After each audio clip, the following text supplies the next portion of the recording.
Kevin J. Johnston here, freedomreport.ca. I had the extreme honor of listening to Tarek Fatah speak for close to an hour.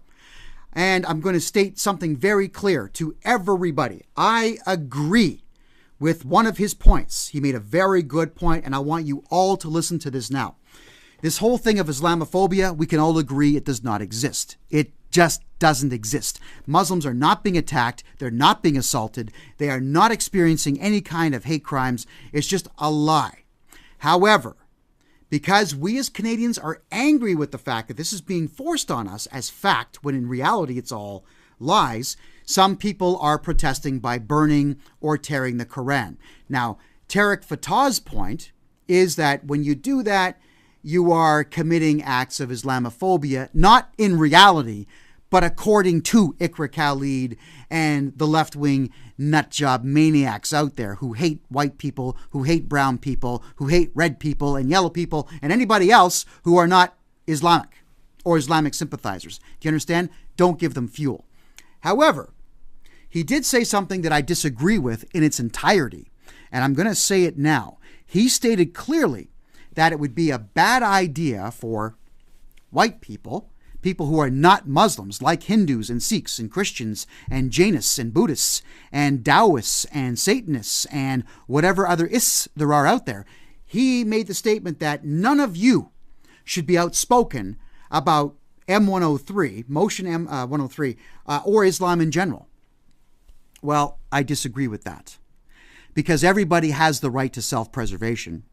And everybody who is a Canadian first and their religion second has the right to be a nationalist and has the right to talk at length about how bad Islam, political Islam is, and violent Islam is, and the Islamization of Canada is. We have the right to say these things, and we have the right to fight it. So, Mr. Fatah, it was a pleasure to hear you speak. I agree. I will tell everybody in this country not to burn the Quran so as not to give fuel to the left wing. But I disagree in that only Muslims are allowed, or only Muslims should take up the fight. Everybody needs to take up this fight. And the way that we're going to do it is through education.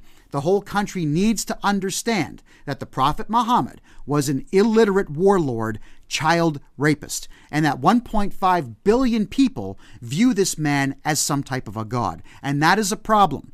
Fundamentally, the religion, which is not a religion, is flawed because its creator was a very, very bad man. And we have the right to say this and educate everybody else on this fact. People, please, fight Islam. We're going to do it the right way first until they give us no choice. And the right way is everybody is going to get educated, and you're all going to speak loudly about what Islam really is and who the Prophet Muhammad really was. And we're going to do this so that the whole country understands it and fights it the right way, which is non-violently, until Islam gives us no choice. And then we have to go to violence. Now, I'm hoping that all of you learn this stuff and act upon it prior to violence being required, because I do not want to see dead children in the streets. I do not want our forests burning down to the ground. I don't want to see our cities turn into what was going on in Paris and Berlin right now. I do not want to see any type of civil war or civil strife on the streets. That's what Islam is going to lead us all to, just so you know. We have to fight it now, so everybody get educated. Read this stuff. If you have to, download the audio versions of the Quran. Go to YouTube. There are so many sources for what the Quran really is that you can all educate yourselves in less than 1 week and then go ahead and educate everybody else. Education is the key to defeating Islam, and everybody needs to do it, not just Muslims. And everyone needs to speak out about it as loudly as they can, not just Muslims. So go. Turn this video off, get educated right now, and then speak it loudly to everyone that you know. Kevin J. Johnston, freedomreport.ca.